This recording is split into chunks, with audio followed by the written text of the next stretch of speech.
नमस्कार दोस्तों, मैं राहुल आप सभी का मंथन में स्वागत करता हूं। शनिवार को देर शाम रूस की राजधानी मॉस्को के बाहरी इलाके में एक कार के भीतर धमाका होता है, जिसके कारण एक टीवी पत्रकार और राजनीतिक विश्लेषक दारिया युगीना की मौत हो जाती है।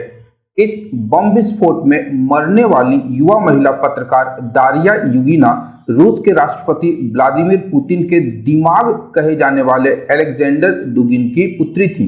आज के इस सेशन में हम लोग जानेंगे अलेक्जेंडर दुगिन कौन है तथा उन्हें रूस के राष्ट्रपति पुतिन का दिमाग क्यों कहा जाता है तथा इस हत्या के क्या निहितार्थ हो सकते हैं। तो आइए आज का सेशन हम लोग प्रारंभ करते हैं। सबसे पहले हुआ क्या है यह जान लेते हैं। तो राष्ट्रपति पुतिन के बेहद शक्तिशाली सहयोगी और उनका दिमाग कहे जाने वाले राष्ट्रवादी रूसी विचारक, पत्रकार और दार्शनिक अलेक्जेंडर दुगिन की बेटी दारिया दुगिना की शनिवार को मॉस्को के एक बाहरी इलाके में एक कार बम विस्फोट में मौत हो जाती है। दावा किया जा रहा है कि इस हमले का निशाना अलेक्जेंडर दुगिन थे, लेकिन गलती से उनकी बेटी बम लगे कार में सवार हो गई और वह इस विस्फोट में मारी गई। शनिवार देर शाम को मॉस्को के बाहरी इलाके में एक कार्यक्रम से लौटने के दौरान दारिया जैसे ही कार में सवार होकर उसका इंजन स्टार्ट करती हैं, कार में धमाका हो जाता है एवं घटनास्थल पर ही उनकी मृत्यु हो जाती है। इस घटना के बाद से रूस बौखलाया हुआ है तथा ऐसा दावा किया जा रहा है रूस के राष्ट्रपति व्लादिमीर पुतिन के पूर्व सलाहकार सर्गेई मार्कोव तथा पृथक डोनेट्स्क पीपुल्स रिपब्लिक के राष्ट्रपति डेनिस पुशिलिन का दावा है कि यूक्रेन की सैन्य खुफिया एजेंसी रूसी विचारक अलेक्जेंडर दुगिन की हत्या करना चाहते थे, लेकिन दुर्भाग्य से जिस गाड़ी में बम प्लांट किया गया था उसे आखिरी समय में दारिया दुगिन सवार हो गई थी। लेकिन यूक्रेन ने इस हमले में अपना हाथ होने से सीधा इनकार किया है तथा इस मौत पर दुख जताते हुए कहा है कि रूस की खुफिया एजेंसी इस हत्या को अंजाम देकर यूक्रेन पर हमला करने की फिराक में है। अब यहाँ हम लोग देखते हैं कि अलेक्जेंडर दुगिन कौन है।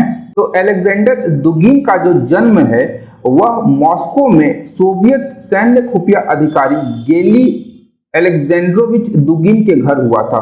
उनकी मां गैलिना एक डॉक्टर थी। जब वह 3 साल के थे तब उनके पिता ने परिवार को छोड़ दिया था, परंतु उनके पिता इनका पालन पोषण करते रहे। 1983 ईस्वी में अलेक्जेंडर दुगिन के व्यवहार के कारण उनके पिता को सीमा शुल्क विभाग में ट्रांसफर कर दिया गया था और 1979 में अलेक्जेंडर ने मॉस्को एविएशन इंस्टीट्यूट में प्रवेश किया, लेकिन उन्हें निष्कासित कर दिया गया।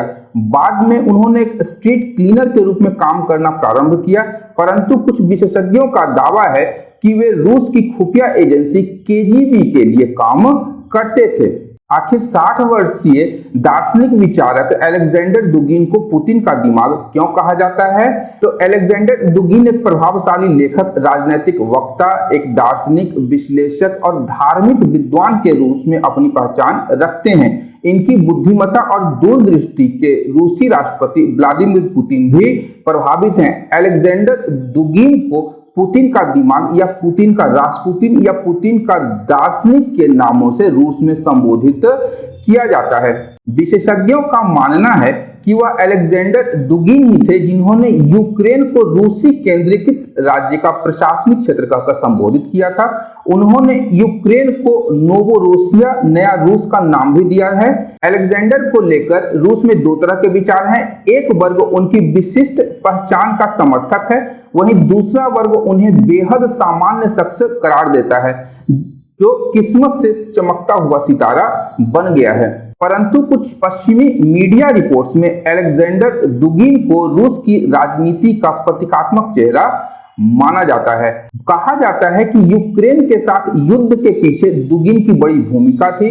दुगिन ने अटलांटिसिज्म को चुनौती देने के लिए डबलिन से व्लादिवोस्तोक तक अधिनायकवादी रूसी साम्राज्य की परिकल्पना पेश की थी। अटलांटिसिज्म से लड़ने के लिए उन्होंने बृहत रूस के निर्माण की परिकल्पना पेश की है। इस नए साम्राज्य को उन्होंने नोवो रसिया या नया रूस की संज्ञा दी है, जो अमेरिका के नेतृत्व वाले नाटो शक्तियों से लड़ेगा। अब यहाँ पर अटलांटिसिज्म शब्द का उपयोग उन्होंने अमेरिका के नेतृत्व वाले नाटो देशों के संदर्भ में किया है तथा रूस शीत युद्ध के समय से ही नाटो को अपना सबसे बड़ा दुश्मन के रूप में देखता है। इस नोवो रसिया या नया रूस में उन्होंने Belarus, Kazakhstan, Armenia, Azerbaijan, Georgia और वो सभी देश जो रूस का समर्थन करते हैं उनको शामिल करने का प्रस्ताव उन्होंने प्रस्तुत किया था। 2014 में रूस द्वारा क्रीमिया के अधिग्रहण को समर्थन करने के कारण उन्हें अमेरिका तथा यूरोपीय संघ के द्वारा प्रतिबंध आरोपित किया गया था तथा इनके विचारों को आधुनिक विश्व के लिए खतरा बताया गया था अमेरिका और यूरोपीय संघ के द्वारा।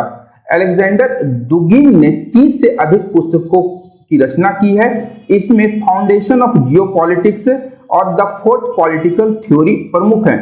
वह 2009 से 2014 तक मॉस्को स्टेट यूनिवर्सिटी में अंतर्राष्ट्रीय संबंधों के समाजशास्त्र विभाग के प्रमुख थे, परंतु 2014 में यूक्रेन संघर्ष के बारे में जब उन्होंने कई ऐसे बयान दिए जिसका पूरे रूस में बड़े पैमाने पर विरोध हुआ तो उन्हें यूनिवर्सिटी से बर्खास्त कर दिया गया था। उम्मीद करता हूं कि आज के इस सेशन से अलेक्जेंडर दुगिन के संबंध में आप लोगों के जो प्रश्न हैं यहां से उत्तर उसके मिल गए होंगे। इस सेशन में इतना ही था। मिलते हैं फिर किसी नए टॉपिक पर। अंत तक देखने के लिए धन्यवाद। Thank you.